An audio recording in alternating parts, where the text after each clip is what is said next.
when both pilots collapsed unconscious at 35,000 feet over the Atlantic Ocean.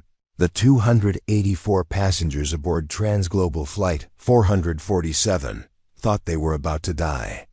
What none of them knew was that the woman they'd been treating as just another flight attendant had spent 8 years flying military transport aircraft through some of the most dangerous airspace in the world. By the time the emergency was over, Sarah Chen would prove that sometimes the most qualified person in the room is the one everyone assumes knows the least.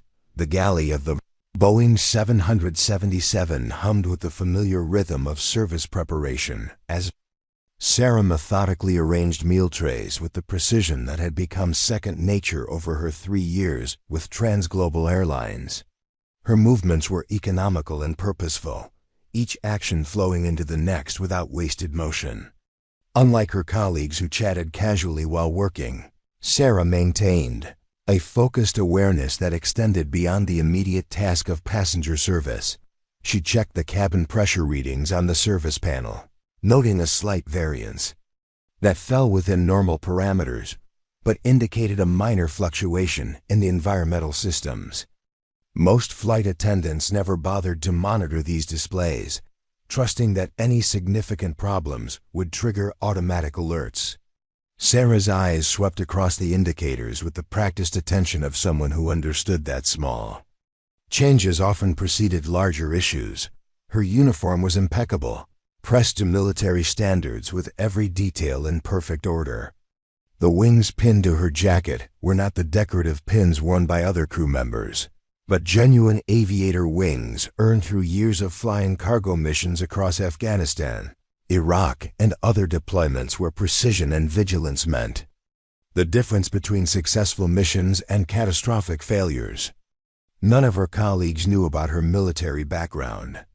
The airline's Human Resources Department had her listed simply as a former Air Force logistics specialist, a generic classification that revealed nothing about her actual flight experience.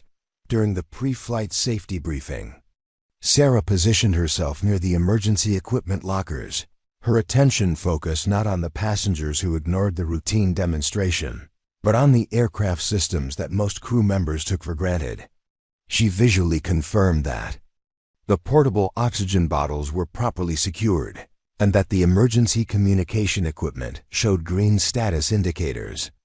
Her situational awareness extended to details that others considered the responsibility of the flight deck crew. The other flight attendants gathered around the forward galley, discussing weekend plans and comparing passenger loads on different routes.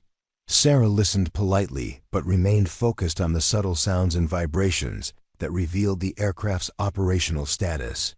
The slight change in engine harmonics during takeoff caught her attention, though the variance was so minor that even the pilots likely hadn't noticed it.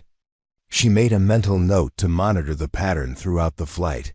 During cruise phase, while her colleagues settled into the relaxed routine of long-haul service, Sarah maintained what she privately called operational alertness. She checked on passengers with a professional demeanor that was friendly but never casual, her eyes constantly scanning for anything that seemed out of place.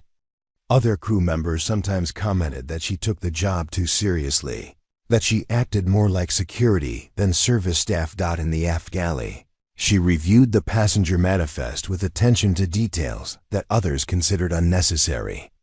She noted the medical personnel aboard, identified passengers with special needs, and mentally cataloged the seating arrangements of individuals who might be helpful in an emergency situation. This level of preparation had been drilled into her during military service, where understanding your environment and resources could determine mission success. When passenger requests came through the call system, Sarah responded with efficiency. That impressed travelers but sometimes irritated her colleagues, who preferred a more leisurely pace. She could troubleshoot minor technical issues with the in-flight entertainment systems, adjust problematic seat mechanisms, and resolve cabin comfort problems that others would simply report to maintenance after landing. Her hands-on approach reflected years of experience, maintaining aircraft systems under field conditions where external support wasn't available. the senior flight attendant, Monica Reeves, had made several comments about Sarah's intensity during previous flights. "You don't need to inspect everything twice," Monica had said during their last trip together. "The pilots handle the technical stuff. We're here to serve drinks and keep people comfortable." Sarah had nodded politely, but continued her methodical approach to safety and service. As Flight 447 settled into its transatlantic crossing, Sarah moved through the cabin with the measured pace that had characterized her work since joining the airline. Passengers saw a competent flight attendant performing routine duties. Her colleagues saw someone who was perhaps too serious about a job that didn't require military precision. None of them understood that Sarah's background had taught her to prepare for scenarios that others couldn't imagine, to maintain readiness for situations that seemed impossible until they suddenly became reality. The aircraft flew steadily through the night sky, its passengers sleeping peacefully while Sarah continued her quiet vigilance. She checked the cabin environment every 30 minutes, monitored passenger needs with professional attention, and maintained the situational awareness that had been ingrained through years of flying missions where complacency could prove fatal. Soon, that training would be tested in ways that none of them could have anticipated. Preparing and narrating this type of story took us long efforts and hard work. So if you are enjoying the story, please consider subscribing to our channel. The crew break room at Denver International Airport buzzed with the familiar chatter of flight attendants between shifts. Sarah sat at a corner table reviewing flight manuals and emergency procedures, her airline-issued tablet displaying technical specifications that most of her colleagues never bothered to read. Around her, conversations flowed about vacation destinations, crew scheduling complaints, and passenger stories that had become the currency of airline break room culture. "There she goes again," whispered Jessica Martinez, a senior attendant with 12 years of experience, as she nudged her companion toward Sarah's table. "Reading the manual like she's studying for a pilot's exam." The comment drew quiet laughter from the nearby group, the kind of casual mockery that had become routine whenever Sarah's name came up in crew discussions. During the monthly safety training session, Sarah consistently asked questions that went beyond the basic requirements. When the instructor demonstrated emergency door operation, Sarah inquired about backup hydraulic systems and manual override procedures.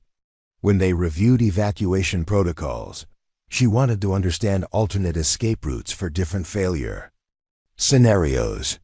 Her questions were met with patient but slightly condescending responses from trainers who clearly felt she was overcomplicating straightforward procedures.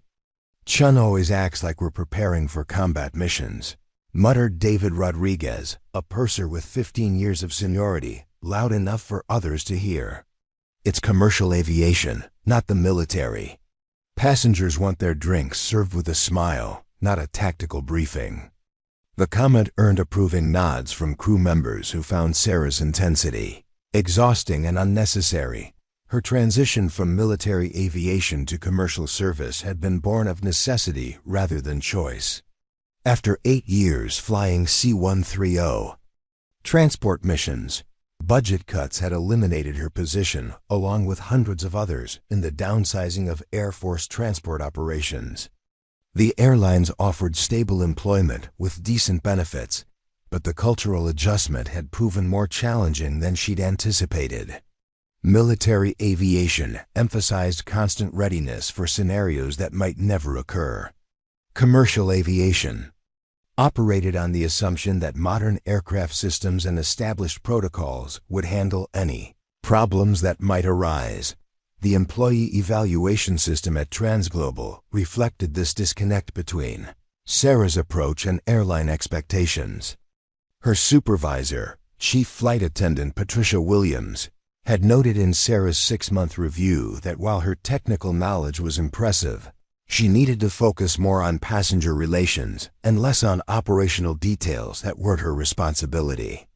Flight attendants serve passengers, Williams had explained during their meeting. Pilots fly the plane. You're crossing boundaries that make both groups uncomfortable. Sarah had tried to explain that her military background had taught her to understand all aircraft systems, that passenger safety required comprehensive knowledge of emergency procedures and backup systems. Williams had listened politely, but made it clear that such expertise wasn't valued in her current role. "We appreciate dedication," she'd said, "but passengers don't need to see you inspecting equipment they assume is working properly. It makes them nervous." During crew briefings before flights, Sarah's questions about weather conditions, alternate airports, and mechanical status reports were met with increasingly obvious irritation from both pilots and senior attendants. Captain Mike Thompson, a veteran pilot with 23 years of experience, had made his feelings clear during a briefing for a flight to London. "The flight attendants don't need to know about technical issues," he'd said, looking directly at Sarah. "If there's something you need to know, we'll tell you. Otherwise, focus on your cabin duties." The social dynamics among the crew had gradually shifted to exclude Sarah from casual conversations and after-flight gatherings. Her colleagues found her intensity off-putting and her questions unnecessary. When equipment malfunctioned during flights, she would immediately begin troubleshooting procedures, while others simply reported the problem and waited for someone else to fix it. This proactive approach was seen as overstepping rather than helpful initiative. In the crew hotel bars that served as unofficial gathering places during layovers, Sarah often found herself sitting alone while other attendants shared stories and complained about difficult passengers. When she did join conversations, her tendency to discuss technical aspects of flights or safety procedures killed the relaxed atmosphere that others sought after long duty days. Eventually, she stopped trying to integrate socially and focused on maintaining professional competence that seemed to be valued by no one. Her personnel file contained multiple comments about her excessive attention to details outside her job scope and recommendations that she adjust her expectations to match commercial aviation standards. The irony wasn't lost on Sarah that the same skills that had made her an exceptional military aviator were now seen as character flaws in the civilian airline industry. The dismissive attitudes had become so normalized that newer crew members quickly learned to avoid seeking Sarah's input on technical questions, despite her obvious expertise. Her knowledge was seen as showing off rather than professional competence. Her preparedness was viewed as paranoia rather than proper planning. The transformation from respected military aviator to marginalized flight attendant had been gradual but complete, leaving her isolated in a profession where her greatest strengths were considered weaknesses. 3 hours into Flight 447's journey across the Atlantic, Sarah noticed the first anomaly during her routine cabin check. The environmental control display in the aft galley showed a subtle fluctuation in cabin pressure that cycled every 47 seconds, creating a pattern too regular to be coincidental, yet too minor to trigger automatic alerts. She paused at the panel, watching the digital readout oscillate between normal and slightly elevated levels, each cycle lasting exactly the same duration. Most flight attendants never looked at these displays, trusting that any significant problems would announce themselves through alarms or passenger complaints. Sarah's military training had taught her that critical failures often began as minor anomalies that gradually cascaded into major emergencies.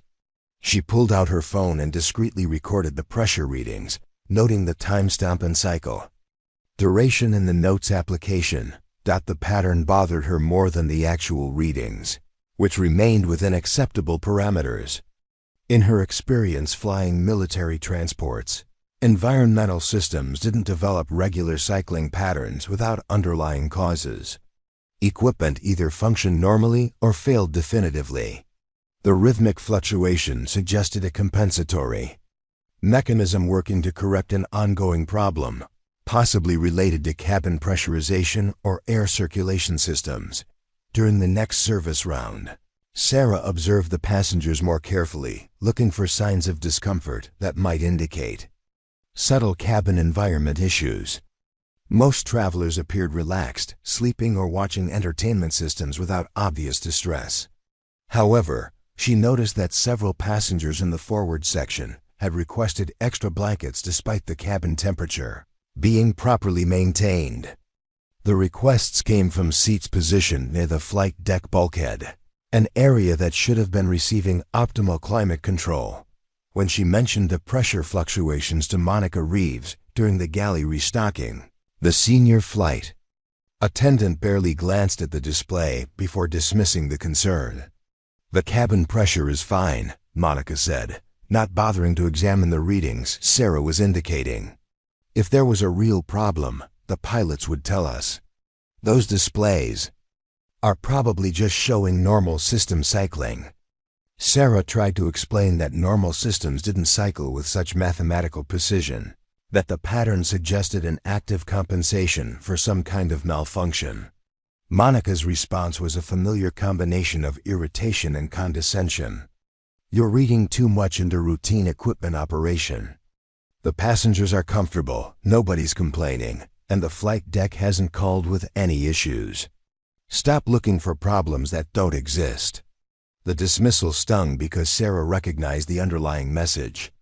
Her concerns were being categorized as another example of her tendency to overcomplicate simple situations, to see military-style threats in routine commercial aviation operations. She had heard variations of this response countless times over the past 3 years, always delivered with the implication that her perspective was skewed by inappropriate expectations.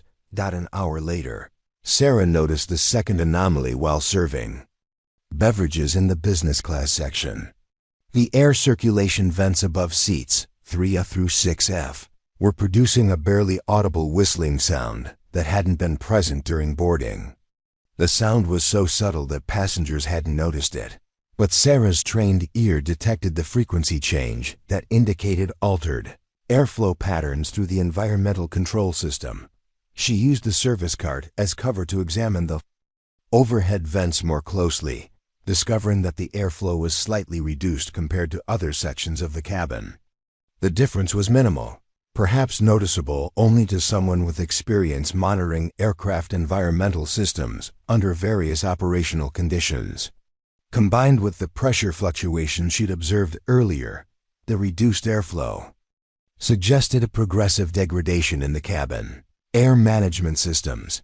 When she reported this observation to David Rodriguez during the crew meal service, his reaction was even more dismissive than Monica's had been. "You're imagining airplane noises that aren't there," he said with obvious exasperation. "Commercial aircraft are noisy. Passengers accept that.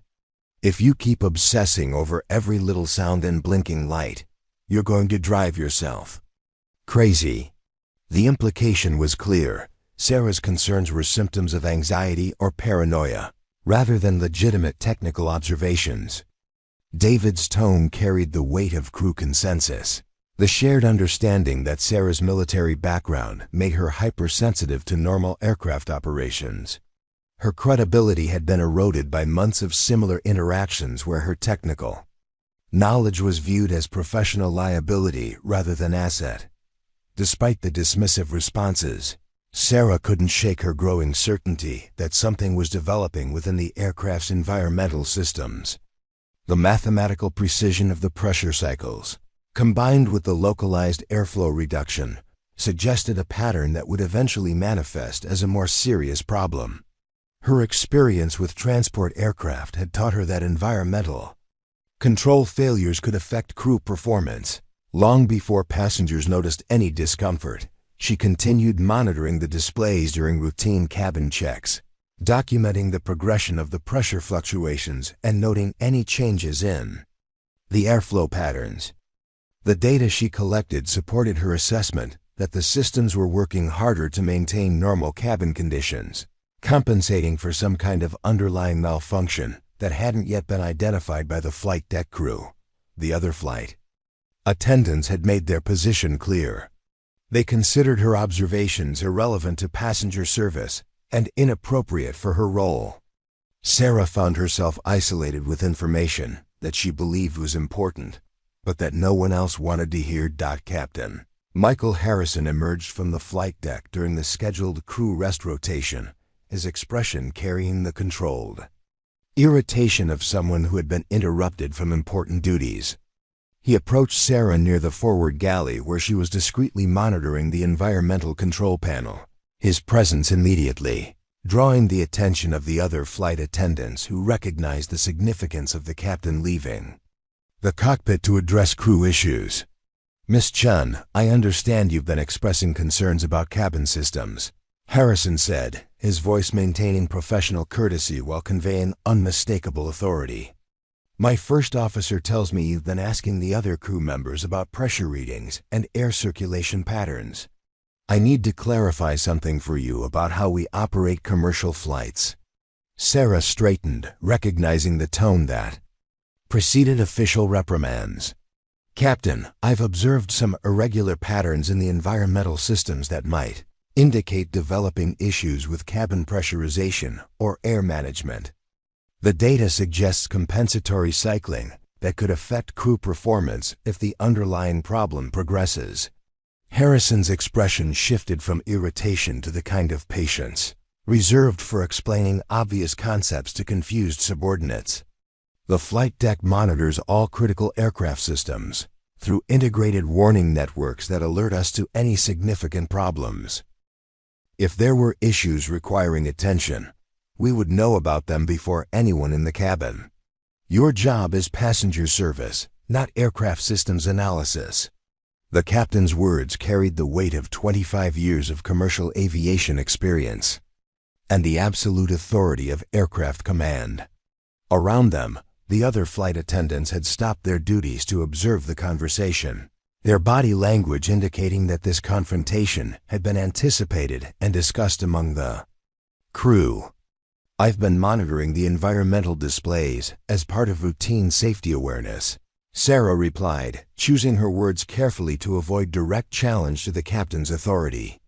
"The pressure cycling pattern and localized airflow changes might be worth investigating before they develop into more significant problems."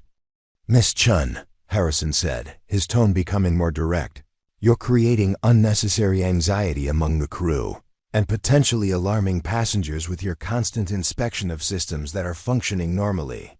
The environmental controls are managed by automated systems that are far more sophisticated than manual observation. Your concerns are noted, but they're based on misunderstanding of how these systems operate." Monica Reeves stepped forward from the galley area, her timing suggesting coordination with the captain's intervention. "Captain, we've discussed this issue during previous flights. Sarah tends to focus on technical details that aren't part of flight attendant responsibilities. We've tried to redirect her attention to passenger service, but she continues to monitor equipment displays and ask questions about aircraft operations." The implication was clear. Sarah's behavior had been categorized as a persistent problem that multiple crew members had unsuccessfully attempted to address through informal means. The captain's involvement represented escalation to formal correction, with witnesses present to document the interaction for potential disciplinary action. "I want to be absolutely clear about expectations going forward," Harrison continued, his voice taking on the formal tone used for official crew instructions. "Flight attendants are not authorized to conduct independent assessment of aircraft systems. Any concerns about equipment operation should be reported through proper channels, which means informing the senior flight attendant who will determine whether pilot notification is necessary." Sarah felt the weight of hierarchical pressure that she recognized from military service, but with a crucial difference. In the Air Force, technical expertise had been valued regardless of rank when safety was involved. In commercial aviation, technical knowledge was apparently seen as dangerous overreach when it came from crew members whose primary role was passenger service. Furthermore, Harrison added, passengers observe crew behavior for reassurance about flight safety. When they see flight attendants constantly checking equipment displays and appearing concerned about aircraft operations, it creates anxiety that can affect the entire cabin environment. Your vigilance, while well-intentioned, is counterproductive to maintaining passenger confidence. David Rodriguez nodded in obvious agreement, his expression suggesting that the captain was addressing concerns that the entire crew had shared privately. We've had passengers ask if there are problems with the plane because they noticed Sarah inspecting systems and taking notes about equipment readings. It makes people nervous when crew members act like they're looking for problems. The social pressure was overwhelming and deliberate. Sarah found herself facing not just the captain's authority, but the unified opinion of her colleagues that her technical awareness was inappropriate and disruptive. The message was unmistakable: conform to passenger service expectations, or face formal disciplinary action that could affect her employment status. "I understand your position, Captain," Sarah said, recognizing that further argument would only strengthen the case against her professional judgment. "I'll focus on passenger service duties and report any concerns through proper channels as you've outlined." Harrison's expression softened slightly, indicating satisfaction that the correction had been accepted without confrontation. "Good. I know you want to do your job well, Miss Chen. Just remember that in commercial aviation, we have specific roles for specific responsibilities. Trust the systems and the people who are trained to manage them." As the captain returned to the flight deck, Sarah felt the familiar isolation that followed these confrontations. Her expertise had once again been reframed as inappropriate interference, her vigilance dismissed as anxiety-inducing behavior that served no constructive purpose. 2 hours after the captain's reprimand, Sarah stood in the aft galley staring at the environmental control display as the pressure fluctuations continued their relentless 47-second cycle. Each oscillation seemed more pronounced than before, though the readings remained within technical parameters that wouldn't trigger automatic alerts. Her hands trembled slightly as she gripped the galley counter, torn between following direct orders and trusting the instincts that had kept her alive through dozens of military transport missions. The internal conflict was excruciating. Every aspect of her airline training emphasized following proper channels and deferring to authority, while her military experience screamed that progressive system degradation required immediate attention regardless of hierarchy. She had seen transport aircraft develop seemingly minor environmental problems that cascaded into crew incapacitation during critical phases of flight. Situations where automatic systems failed to compensate for human physiological limitations. Sarah closed her eyes and tried to silence the voice in her head that kept analyzing the pattern, searching for rational explanations that would justify ignoring her growing certainty that something was seriously wrong. Maybe the captain was right. Maybe her military background made her hypersensitive to normal variations in commercial aircraft operations. Maybe she was creating problems where none existed, driven by anxiety rather than legitimate technical concerns. But when she opened her eyes and looked at the display again, the mathematical precision of the cycling pattern remained undeniable. Equipment didn't develop such regular compensatory behaviors without underlying causes, and her 8 years of experience with transport aircraft environmental systems told her that this particular pattern indicated progressive failure in the COVRA cabin air management network. The weight of professional isolation pressed against her chest like a physical force. She had been explicitly ordered to stop monitoring aircraft systems, warned that continued technical observation would result in disciplinary action, and made to understand that her credibility with the crew had been completely undermined. Following her instincts meant risking her job, her career, and the financial stability that had motivated her transition from military to civilian aviation. Yet the alternative was potentially catastrophic.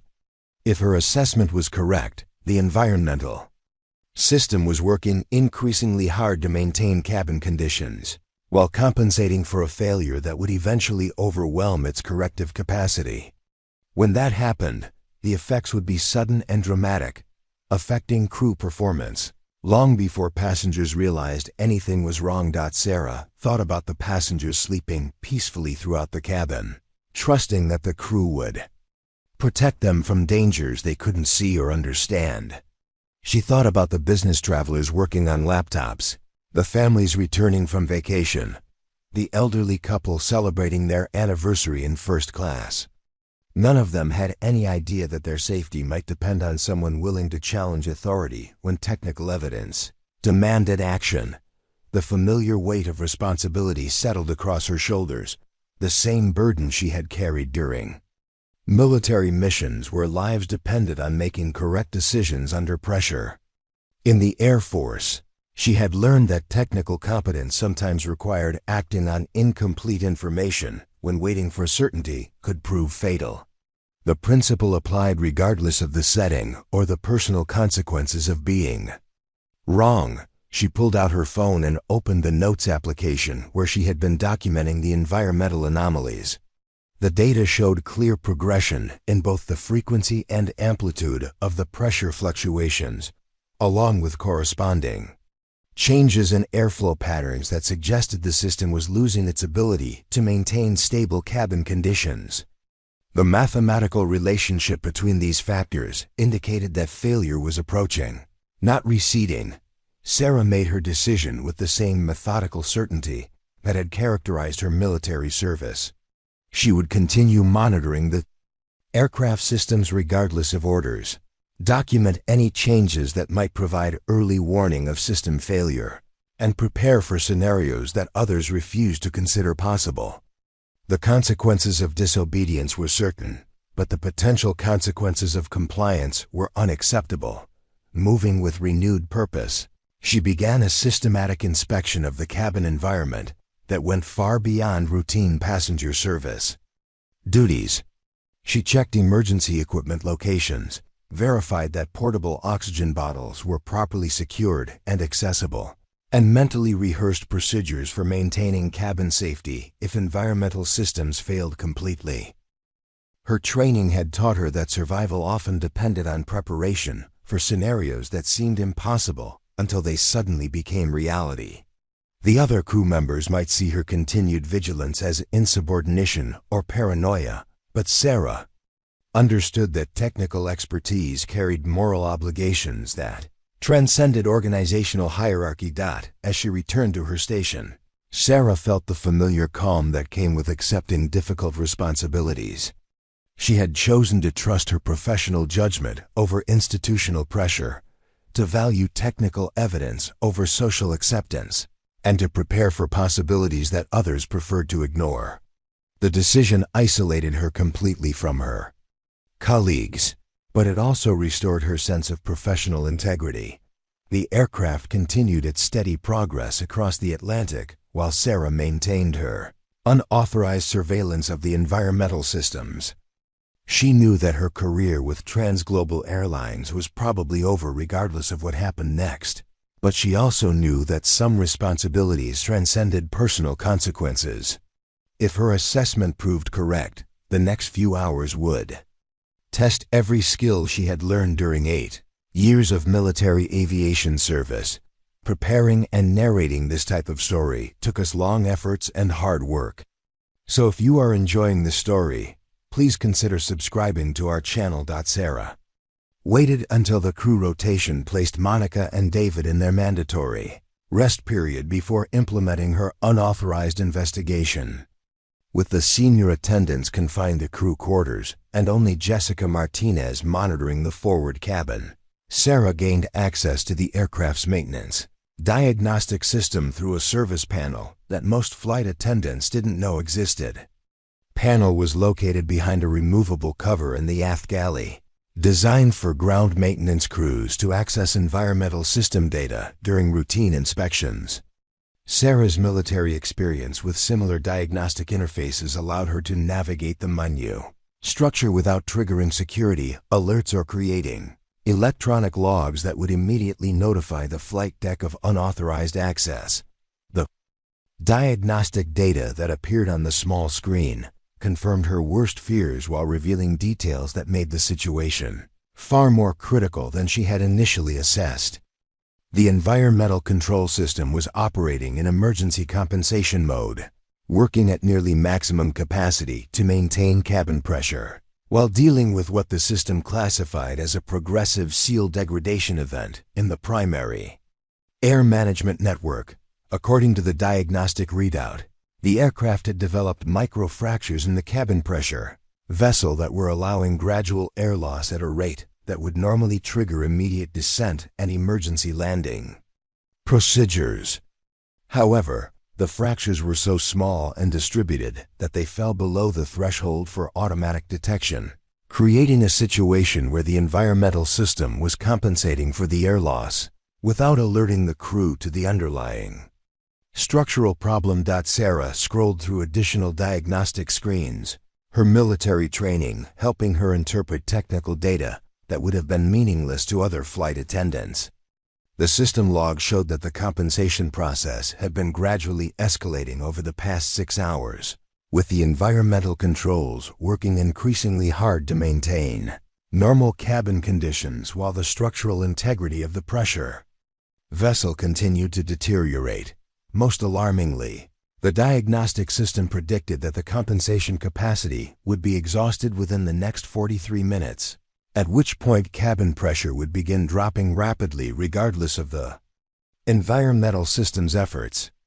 The mathematical projections showed a timeline that would lead to catastrophic decompression somewhere over the middle of the Atlantic Ocean, hundreds of miles from the nearest emergency landing site. The implications hit Sarah like a physical blow. The environmental system was essentially buying time while the aircraft's structural integrity failed incrementally, creating a situation where gradual deterioration would suddenly transition to catastrophic failure. When the compensation capacity was exhausted, the cabin would lose pressure so rapidly that passengers and crew would have less than 30 seconds of useful consciousness before hypoxia rendered them incapable of following emergency procedures. Sarah's hands shook as she accessed additional diagnostic data, hoping to find information that would contradict her assessment or provide alternative explanations for the system readings. Instead, she discovered that the aircraft had encountered severe turbulence during its previous flight, an event that had apparently initiated the microfracture development without triggering immediate structural failure warnings. The turbulence had created stress patterns in the fuselage that exceeded design tolerances for brief periods, causing hairline cracks in the pressure vessel that were too small for standard inspection procedures to detect. The cracks had been slowly expanding under the constant pressure differential of high-altitude flight, allowing air to escape at rates that increased exponentially as the fractures widened. According to the system projections, the fractures were approaching a critical threshold where they would suddenly expand from microscopic leaks to massive structural failures. The transition would happen rapidly, transforming manageable air loss into explosive decompression that could destroy the aircraft's structural integrity and make controlled flight impossible. Sarah realized that the flight deck crew had no idea. They were flying a progressively failing aircraft. The environmental system's sophisticated compensation algorithms were masking the symptoms of structural failure so effectively that standard cockpit instrumentation showed no indication of developing problems. The pilots were operating under the assumption that all aircraft systems were functioning normally while flying an airplane that was slowly disintegrating around them. Diagnostic system provided one additional piece of critical information. The rate of deterioration was accelerating as the aircraft encountered temperature changes and pressure variations associated with different altitude layers.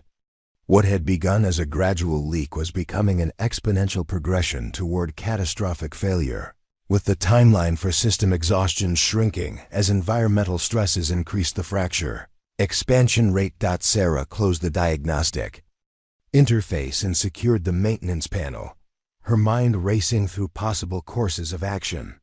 The evidence was overwhelming and undeniable, but convincing the flight crew would require overcoming the credibility deficit she had created through previous interactions. The captain had explicitly ordered her to stop monitoring aircraft systems, making it impossible to present her findings through normal channels without facing immediate disciplinary action. Yet the alternative was unthinkable. In less than 40 minutes, unless immediate action was taken to reduce cabin pressure differential and initiate emergency descent procedures, everyone aboard Flight 447 would face explosive decompression over the Atlantic Ocean. The sophisticated aircraft systems that everyone trusted to maintain safety were actually concealing a structural failure that would soon overwhelm their compensatory capacity. Sarah stood in the aft galley, surrounded by the normal sounds of a routine flight, knowing that she possessed information that could save or doom everyone aboard, depending on how she chose to act in the next few minutes. Sarah moved toward the forward galley with purposeful strides, knowing that her next actions would either save everyone aboard or destroy her career completely. The diagnostic data had given her less than 40 minutes before catastrophic decompression, but she also understood that the pilots needed time to initiate emergency descent procedures and communicate with air traffic control before the situation became unrecoverable. Jessica Martinez looked up from her meal service preparation as Sarah approached the interphone system. "Sarah, you're supposed to be working the aft cabin." Monica specifically assigned sections before she went to rest. The comment carried the routine authority of crew hierarchy, but Sarah ignored it as she reached for the flight deck communication button.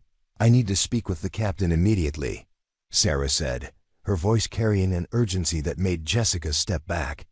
"There's a critical situation developing with the aircraft environmental systems that requires immediate attention."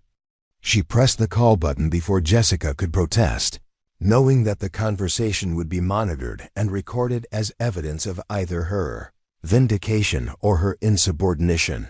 Captain Harrison's voice came through the interphone speaker with obvious irritation. "Miss Chen, I thought we had discussed this issue earlier. I don't want to hear any more concerns about cabin systems unless there's an actual emergency requiring flight deck attention." The dismissive tone carried the weight of their previous confrontation and the clear expectation that she would back down from further challenges to his authority.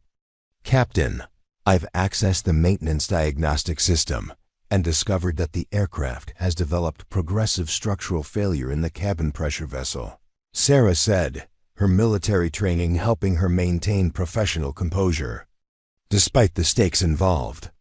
"The environmental control system is operating in emergency compensation mode to mask air loss from microfractures that are expanding toward catastrophic failure.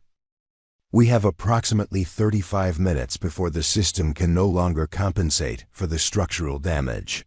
The silence that followed lasted nearly 10 seconds, during which Sarah could hear muffled conversation from the flight deck as the pilots presumably discussed her claims.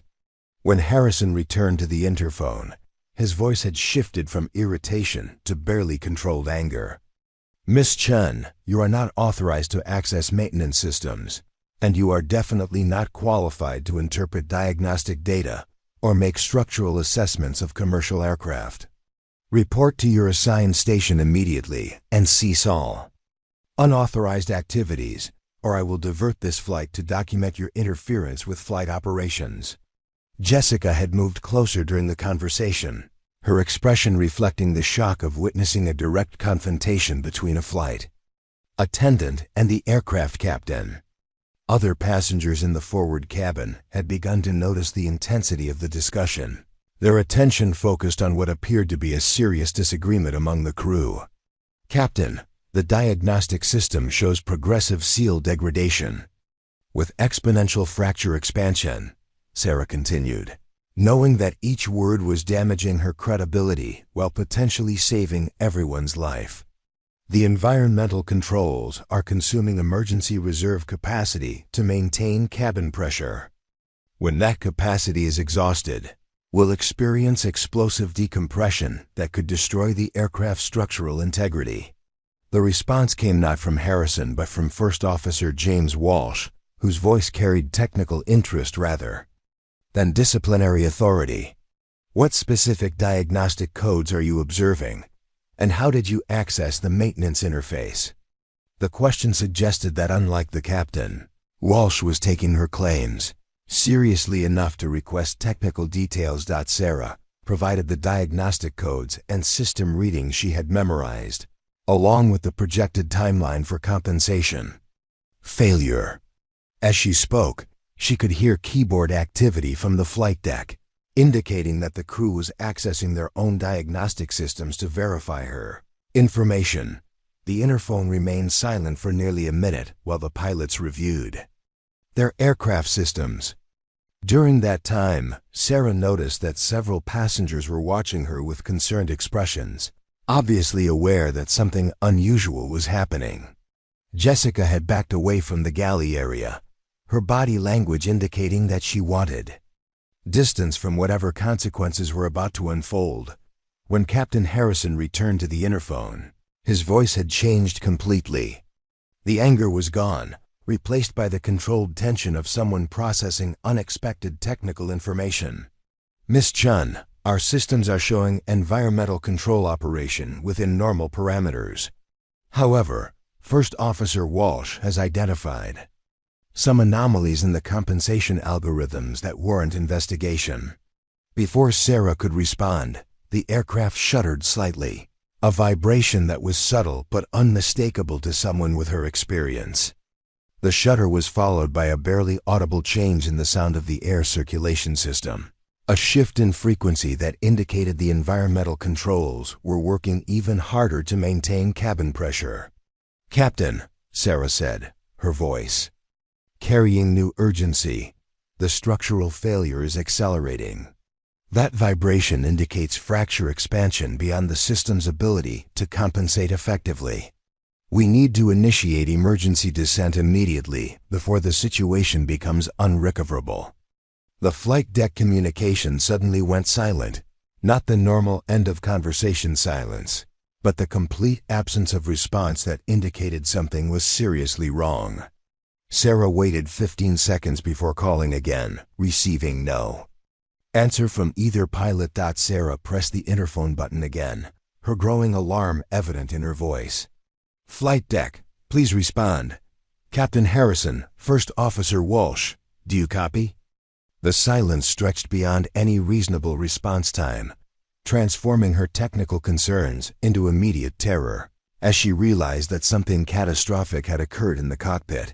Without waiting for authorization, Sarah moved toward the reinforced cockpit door, knowing that airline security protocols would normally prevent flight attendants from accessing the flight deck during cruise flight. However, the absence of pilot communication constituted an emergency that overrode standard procedures. She used her crew access code to unlock the door, her hands steady despite the implications of what she might find. The scene inside the cockpit exceeded her worst fears. Captain Harrison slumped unconscious in the left seat, his head tilted back and his breathing shallow and labored. First Officer Walsh had collapsed forward against his control yoke, unconscious but still breathing. Both pilots showed the classic symptoms of hypoxia: blue-tinged lips, pale skin, and the complete unconsciousness that resulted from oxygen deprivation at high altitude. The cockpit displays showed normal aircraft operation, with autopilot maintaining cruise flight and all systems apparently functioning within parameters. However, Sarah's trained eye immediately identified the subtle indicators that revealed the true situation. The cabin pressure differential display showed readings that were approaching critical levels, confirming that the structural failure had accelerated beyond the environmental system's ability to compensate. Sarah's military training took over as she assessed the situation with clinical precision. The pilots had succumbed to gradual hypoxia caused by the cabin pressure loss, their higher position in the aircraft making them more vulnerable to the subtle oxygen reduction that had been occurring as the environmental system struggled to maintain pressure. The unconsciousness had developed slowly enough that neither pilot had recognized the symptoms before losing consciousness. She immediately activated the cockpit emergency oxygen system, placing masks over both unconscious pilots and adjusting the flow rates to maximum therapeutic levels. The oxygen would help stabilize their condition, but recovery from severe hypoxia could take 15 to 20 minutes, time that the aircraft didn't have before structural failure became irreversible. Moving to the captain's seat, Sarah began the emergency descent procedures that her military experience had drilled into automatic responses. She disengaged the autopilot and initiated a controlled descent from 35,000 feet toward a lower altitude, where cabin pressure differential would be reduced and the structural stress on the damaged fuselage would be minimized at the Boeing 777s. Controls responded to her inputs with the familiar feel of large transport aircraft, confirming that her military experience with C-130 operations provided sufficient background for basic flight management. She adjusted the descent rate to balance the need for rapid altitude reduction against the structural limitations of an aircraft with compromised pressure vessel integrity. Sarah activated the emergency communication frequency and transmitted her first distress call. Mayday, mayday, mayday. TransGlobal Flight 447, heavy. Both pilots unconscious due to hypoxia. Cabin pressure failure. Flight attendant at controls, initiating emergency descent. Her voice carried the professional calm that had characterized her military communications, but the content of the message would create immediate alarm at air traffic control centers across the Atlantic. The response came within seconds from Gander Control, the Canadian air traffic facility responsible for transatlantic flight coordination. TransGlobal 447, Gander Control. Confirm both pilots unconscious and flight attendant flying aircraft. What is your aviation background and current aircraft status? Gander Control, I have 8 years military transport experience, C-130 operations. Aircraft has progressive cabin pressure vessel failure. Descended to flight level 280 to reduce structural stress. Estimated 20 minutes to pilot recovery from hypoxia. Request priority vectors to nearest suitable airport. Sarah's response provided the essential information while demonstrating competence that would help air traffic control coordinate emergency response. Behind her, Jessica Martinez appeared in the cockpit doorway, her face pale with shock as she processed the scene of unconscious pilots and Sarah operating the aircraft controls. What happened? Are we going to crash? What should I tell the passengers? The questions came in rapid succession, reflecting the panic that would soon spread throughout the cabin if the situation wasn't managed carefully. The pilots are unconscious from oxygen loss, Sarah explained while continuing to monitor the aircraft's descent. I'm flying the plane and we're descending to a safer altitude. Tell the passengers we're experiencing a minor technical issue requiring altitude change. Don't mention pilot incapacitation or structural problems. Keep everyone calm and prepare the cabin for possible emergency landing procedures. Sarah adjusted the environmental controls to maximize cabin pressurization at the lower altitude, buying time for the pilots to recover while reducing the stress on the damaged fuselage. The aircraft's descent was proceeding smoothly, but she knew that the most critical phase would come when she attempted to land a wide-body commercial airliner using only her military transport experience. The radio crackled with communications from multiple air traffic control facilities as word of the emergency spread through the system. Emergency response teams were being activated at airports along the flight path, and other aircraft were being cleared from the airspace to provide Flight 447 with unrestricted access to any airport she chose for landing. The next 40 minutes transformed Sarah from dismissed flight attendant into the most critical person. Aboard Flight 447, air traffic control facilities across 3 countries coordinated to provide her with continuous guidance, while emergency response teams at airports from Newfoundland to Ireland prepared for whatever landing scenario developed. The professional competence in her radio Communications had convinced controllers that she possessed genuine aviation expertise, earning her the kind of support normally reserved for experienced airline captains. Dr. Amanda Foster, a cardiologist, returning from a medical conference in London, responded to Sarah's request for medical assistance with the unconscious pilots. After examining both men, she confirmed that they were suffering from severe hypoxia, but showed signs of gradual improvement as the emergency oxygen continued to restore their blood oxygen levels. "Their vital signs are stabilizing," she reported. To Sarah, Captain Harrison is showing early signs of consciousness recovery. The first officer should regain awareness within the next 10 to 15 minutes. Sarah maintained controlled descent toward 15,000 feet while monitoring the aircraft's environmental systems, which had finally achieved stable cabin pressure at the reduced altitude. The structural stress on the damaged fuselage was significantly decreased, buying time for pilot recovery and approach preparation. Her military experience with emergency procedures proved invaluable as she coordinated between aircraft control, passenger management, and crew recovery efforts. Throughout the cabin, passengers had noticed the extended descent and the unusual level of crew activity, but Sarah's instructions to Jessica and the awakened Monica had prevented panic.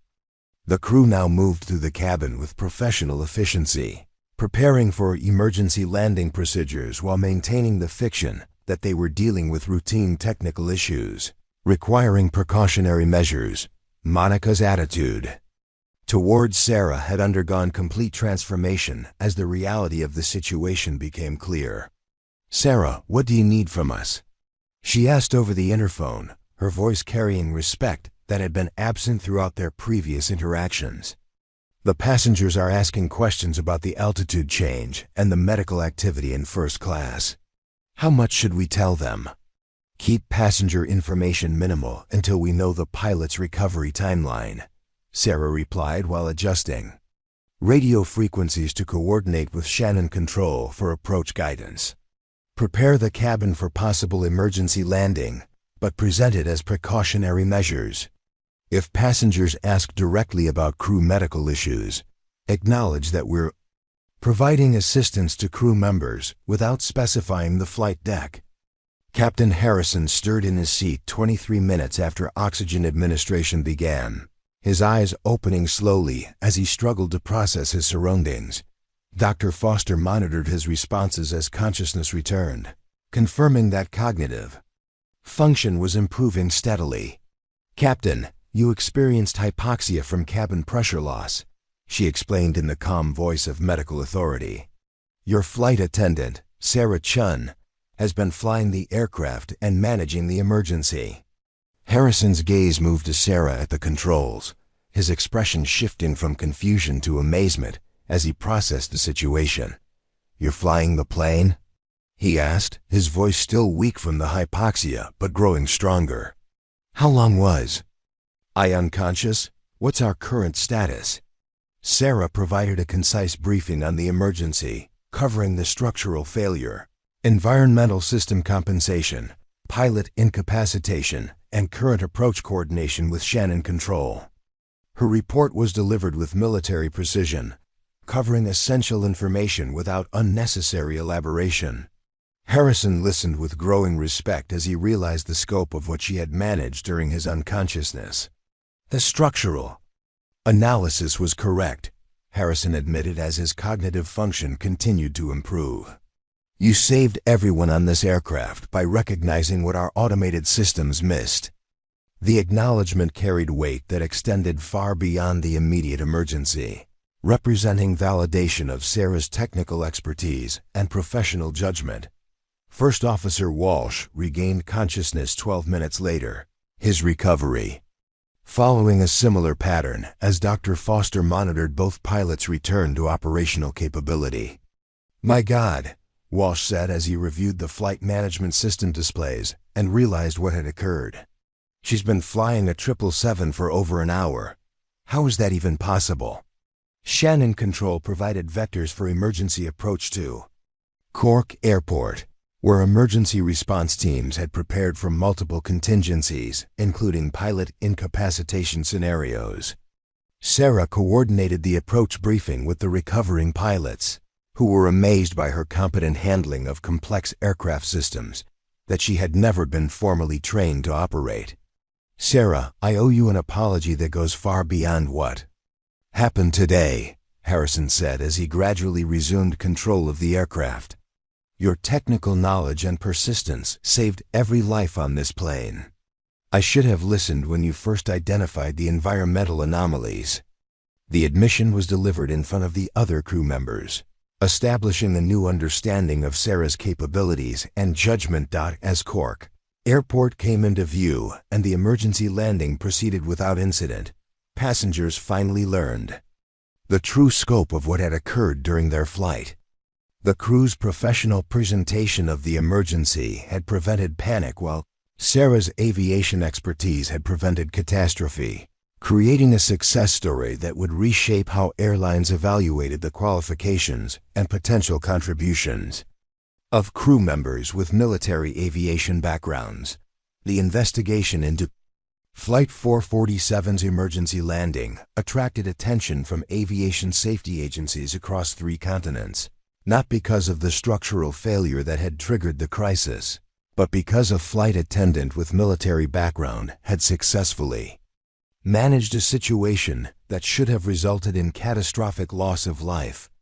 The Federal Aviation Administration, European Aviation Safety Agency, and Transport Canada launched coordinated reviews that would fundamentally change how airlines evaluated crew qualifications and emergency preparedness. Within 72 hours of the Cork landing, Sarah found herself testifying before a panel of senior investigators who seemed more interested in her background and decision-making process than in the technical aspects of the cabin pressure failure. Her detailed documentation of the environmental anomalies, combined with the maintenance diagnostic data she had accessed, provided crucial evidence for understanding how progressive structural failures could develop without triggering standard warning systems. The lead investigator, Dr. Elizabeth Morrison from the National Transportation Safety Board, spent 3 hours reviewing Sarah's observations and actions during the emergency.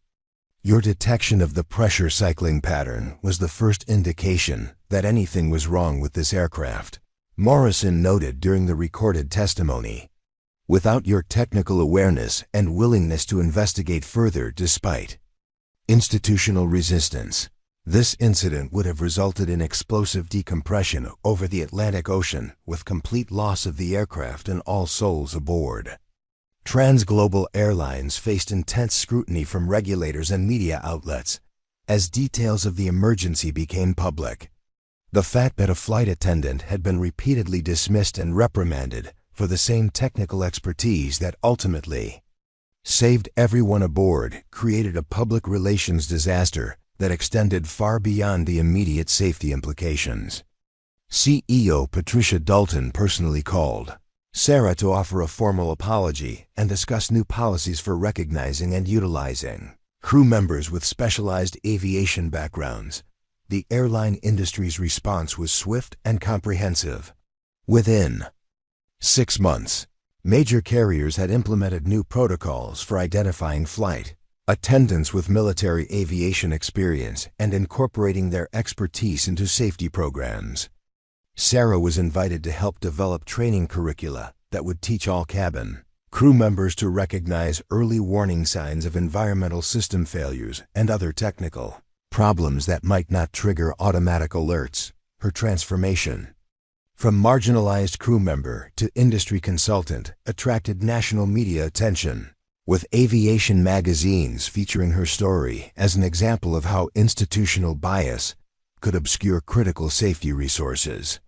The coverage emphasized that airlines had unknowingly employed numerous former military aviators in flight attendant roles without recognizing or utilizing their technical expertise for passenger safety enhancement.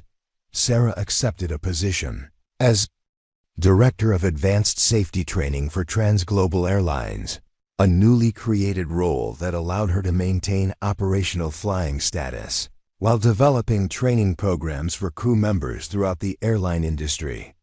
Her hybrid position became a model for other carriers seeking to better utilize the diverse qualifications that crew members brought from military and civilian aviation backgrounds. The regulatory changes that followed Flight 447 required airlines to maintain databases of crew member qualifications that extended beyond basic certification requirements. Flight attendants with pilot licenses, military aviation experience, or advanced technical training would be identified and positioned to provide additional expertise during emergency situations. Sarah's recommendations shaped policies that were adopted by airlines worldwide.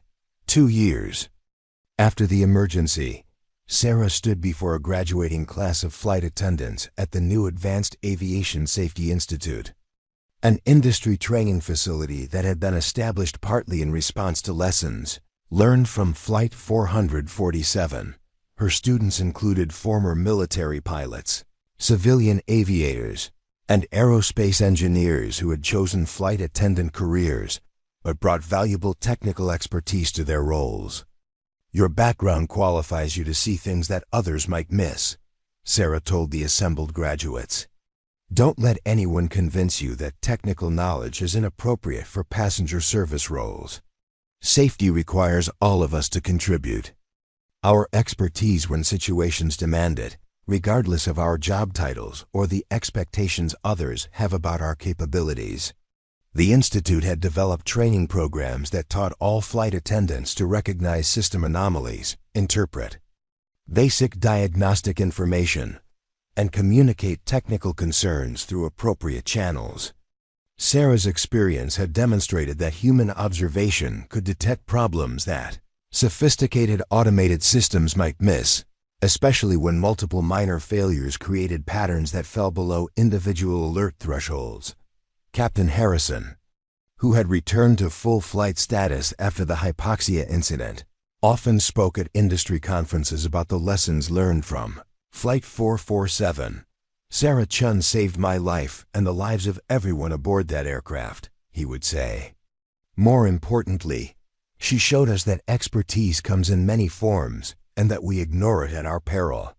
The best safety systems combine technology with human judgment, and the best organizations recognize expertise wherever they find it. The story of Flight 447 became required reading in aviation safety courses worldwide, not as a tale of heroism, but as an example of how institutional bias could blind organizations to the resources they already possessed. Sarah's persistence in the face of dismissal had revealed critical safety vulnerabilities while demonstrating that effective emergency response often depended on people willing to trust their professional judgment, despite social pressure to conform. Legacy extended beyond the immediate lives saved during that transatlantic flight. The institutional changes that followed Flight 447 created opportunities for thousands of qualified crew members to contribute their expertise to aviation safety, transforming how airlines recognized and utilized the diverse backgrounds that employees brought to their roles. 5 years later, Sarah Chen stood on the observation deck of Denver International Airport, watching a TransGlobal Boeing 777 taxi toward the terminal. The aircraft bore a small plaque near the forward entry door that few passengers would ever notice. Flight Safety Enhancement Program, established 2019. The program she had helped create now operated in over 40 countries, training thousands of crew members to recognize the subtle signs that automated systems might miss. The passenger walking off that flight included Maria Santos, a former Air Force mechanic working as a flight attendant who had just prevented an engine fire by recognizing unusual vibration patterns during taxi. Behind her came James Cooper, an ex-Navy pilot serving beverages in first class who had identified navigation system drift before it could compromise approach safety. Each carried expertise that was now valued rather than dismissed. Sarah's phone buzzed with a message from the European Aviation Safety Agency requesting her input on new detection protocols. Her consulting firm now employed 67 former military aviators working throughout the airline industry, each one positioned to contribute their specialized knowledge when circumstances demanded it. The memorial wall in her office displayed photographs of the 284 passengers from Flight 447, not because they had died, but because they had lived. Each face represented the power of trusting professional instincts over institutional pressure, of recognizing that expertise often wore unexpected uniforms. What's the most important skill you think gets overlooked in your profession? Sarah's story proves that sometimes the most qualified person in the room is the one nobody expects. Her persistence didn't just save lives, it changed an entire industry's approach to recognizing hidden expertise. If you found this story inspiring, hit that subscribe button and join our community of people who believe that quiet competence can move mountains. We share real stories about ordinary people doing extraordinary things when the stakes matter most. Drop a comment below. Have you ever been dismissed for expertise that later proved valuable? Your story might inspire our next video. Thanks for watching, and remember, sometimes the most important victories happen in silence.